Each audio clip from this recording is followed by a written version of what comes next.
السلام علیکم ورحمۃ اللہ وبرکاتہ۔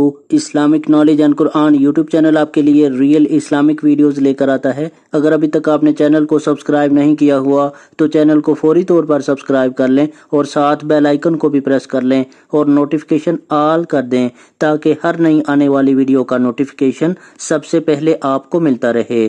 بہت شکریہ۔ تو چلیے آج کی ویڈیو کا آغاز کرتے ہیں اللہ رب العزت کے بابرکت نام کے ساتھ۔ بسم اللہ الرحمن الرحیم۔ سورۃ الاحقاف۔ سورۃ الاحقاف مکی سورت ہے، اس میں 35 آیات ہیں۔ تعارف۔ احقاف کا معنی ہے ریت کے ٹیلے۔ جس جگہ قوم عاد آباد تھی اسے احقاف کہا جاتا تھا کیونکہ وہاں ریت کے بہت سے ٹیلے تھے۔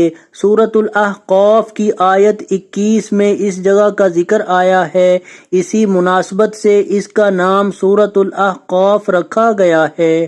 یہ سورت اس وقت نازل ہوئی جب جنات کی ایک جماعت نے حضرت محمد رسول اللہ خاتم النبیین صلی اللہ علیہ وعلی آلہ واصحابہ وسلم سے قرآن مجید سنا تھا۔ یہ واقعہ ہجرت سے پہلے اس وقت پیش آیا جب آپ خاتم النبیین صلی اللہ علیہ وعلی آلہ واصحابہ وسلم طائف سے واپس تشریف لا رہے تھے اور نخلا کے مقام پر فجر کی نماز میں قرآن مجید کی تلاوت فرما رہے تھے۔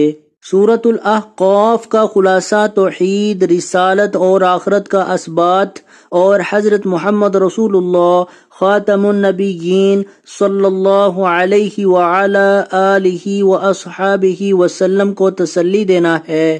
مضامین۔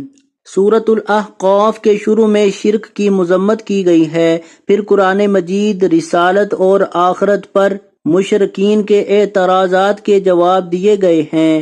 اس صورت میں والدین کے ساتھ حسن سلوک کی تلقین کی گئی ہے۔ ماں کا خاص طور پر ذکر کیا گیا کہ وہ اپنی اولاد کے لیے بہت سی مشقتیں برداشت کرتی ہے۔ اولاد کے شکر گزار ہونے اور قناعت والی زندگی گزارنے کو ان کی بہترین خوبی کے طور پر بیان کیا گیا ہے۔ جو لوگ اپنے والدین سے برا سلوک کرتے ہیں ان کے برے انجام سے بھی خبردار کیا گیا ہے۔ اللہ تعالیٰ نے قرآن مجید میں اپنی عبادت کے بعد والدین سے حسن سلوک کو سب سے اہم قرار دیا ہے۔ گویا حقوق العباد میں سب سے اولین حق والدین کا ہے۔ تاریخ کے برے کردار کی مثال کے طور پر قوم عاد کا ذکر کیا گیا ہے۔ یہ قوم جزیرہ عرب کے جنوبی علاقے عمان کے قریب رہتی تھی۔ انہیں اپنی جسمانی طاقت پر بہت گھمنڈ تھا۔ حضرت ہود علیہ السلام نے اس قوم کو اللہ تعالیٰ کا فرما بردار بننے کی دعوت دی لیکن انہوں نے انکار کیا۔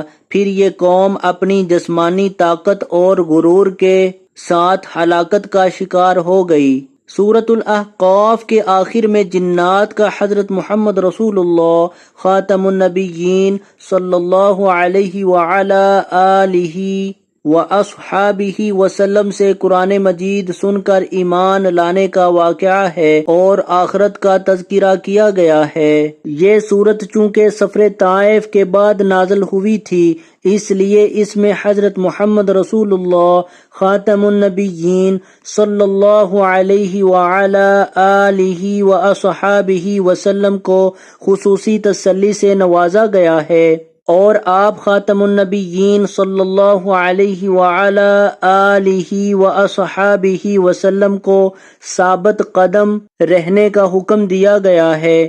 جنات کا اسلام قبول کرنا بھی دراصل اللہ تعالی کی طرف سے آپ خاتم النبیین صلی اللہ علیہ وعلی آلہ واصحابہ وسلم کی حوصلہ افزائی کی ہی ایک صورت تھی۔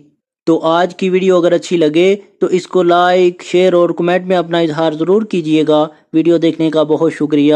جزاکم اللہ احسن الجزاء فی الدنیا والآخرہ۔ السلام علیکم ورحمۃ اللہ وبرکاتہ۔